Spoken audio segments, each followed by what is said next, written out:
Hello and welcome to my channel. This is a delicious looking pizza. Well, actually it's a pile of scrap foam which I'm going to turn into a delicious looking pizza. I'm going to start off by drawing out the pattern on the 1mm thick sheet, and I can nicely fit 3 slices on here.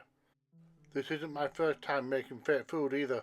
I've also made burgers and donuts. I'll leave a link to those videos at the end of this one. And the next step is to cut them out, and I don't have to be too neat either, because I'm replicating the real thing. I think it's pretty obvious I'm making a thin crust pizza, but I still need the crust to be thicker than the base. And for that I trace a slice over some 5mm foam. This way I should ensure near perfect fit. And when I cut this out I make sure to add a gradient to the inside of the crust. That way it will taper into the slice.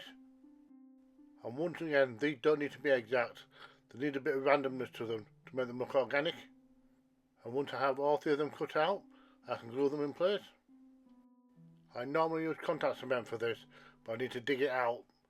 So for this project I'm just using all-purpose glue, and I'm hoping it works. The edges for me are a little bit too square, so I'm going to sand them down a bit. A Dremel would make quicker work of this, but it's also a lot messier. Now it's time to make the toppings.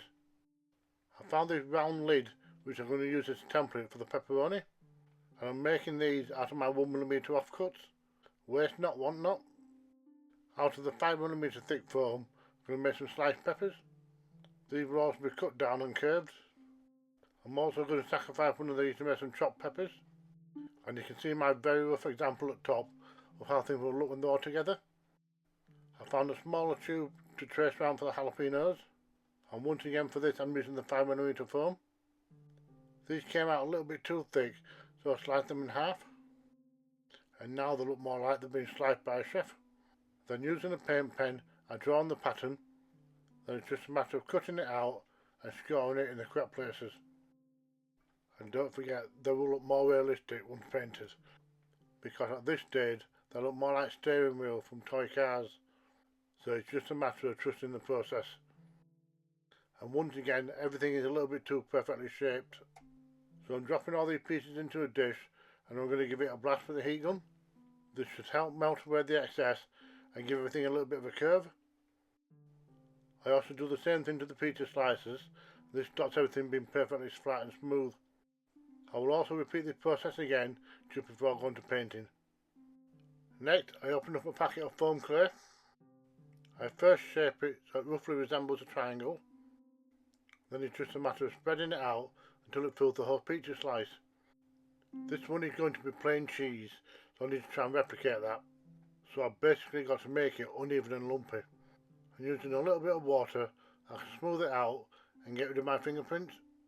And that's the first slice done. For the second slice I add on the cheese layer as before. And the topping for this one is going to be pepperoni. And as you can see in the background, I've already cut some pieces in half and roughly laid out the order which they're going to go in. These easily push into place, but if they do fall off, we can always use a little bit of glue. And despite the colour of the foam, it's starting to look the part. And that's the second one completed. I've left the complicated one for last. This is going to be the spicy one, full of jalapenos and peppers. The jalapeno slices are pushed into place and slightly buried by the foam. For the chopped and sliced peppers, it's just a matter of pushing them in place wherever there's a gap. These can be pushed down deep and make it look like the cheese has bubbled up and partly swallowed them. And once again, it doesn't take much for it to start looking like the real thing, albeit in some weird Andy Warhol fashion. With foam clay you can only work on it a few minutes before it starts to go hard, but then you have to wait another couple of days for it to fully solidify, and then you can sand it, paint it, do whatever you want with it. I'm giving these slices another blast with my heat gun. I'm trying to make the clay bubble up a little bit and mimic the bubbling effect you get with molten cheese, providing I don't lose all my pepperoni in the process. And now I can move on to the painting stage. I need a blank canvas to work from, so I'll lay down a layer of white paint. Unfortunately this new stuff has very little pigment, so I dig out the good stuff and you can see the difference. You can see that I'm dabbing it on, and this way you get rid of the brush marks. I also add some white to the underside, and then I can move on to the actual colour. And I start off with some yellow ochre for the pizza base, not forgetting there are some areas visible to the side and the back. Even though nobody's really going to see it, it is worthwhile doing the back too. And then switching now to a buff colour, which is a little bit lighter than yellow ochre, and dab it all over the previously painted areas, and this will give us colour variation so we don't have just one tone. For the underside I do the same but with some burnt sienna, and this should hopefully help sell the illusion that it's been baked in an oven. And I also dab some on the high spots of the crust. And now it's time for some cheese. I start off by covering everything with a bright yellow, and then I dab on some lighter yellow all over that, once again for colour variation. I then do the same with some watered down white. All these layers will build up the colour properties of melted cheese. Finally, I add on some watered down rusty orange, and this will represent the areas which have been exposed to the most heat. And with that, the cheese pizza is done. I then apply red to the pepperoni, and then I speckle on some dark red on top of that, once again for colour variation, and that's topped off with just a little bit of white. And now moving on to the spicy jalapeno pizza, and I've painted up some chopped peppers red, and the longer ones I've painted a dark green. I also use the same green for the outer layers of the jalapeno, and these get progressively lighter as I head towards the middle. The centre is supposed to be a little bit transparent, and I couldn't quite replicate that, so I just painted it light green. Now there's just one thing missing from all these pieces. They need to look greasy.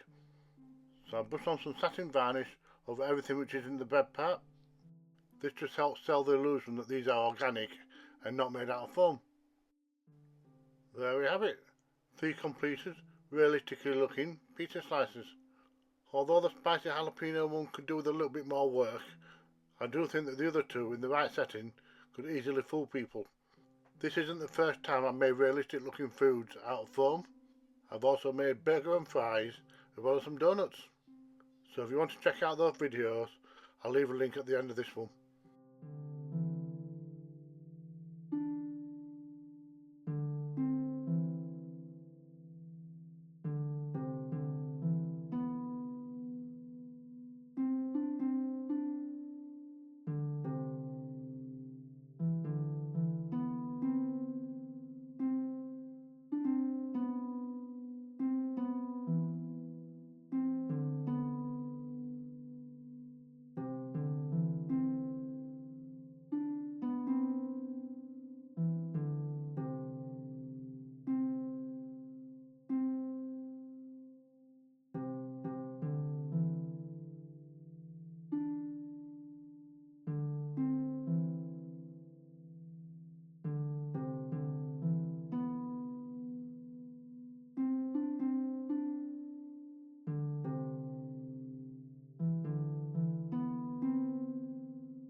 Thank you for watching.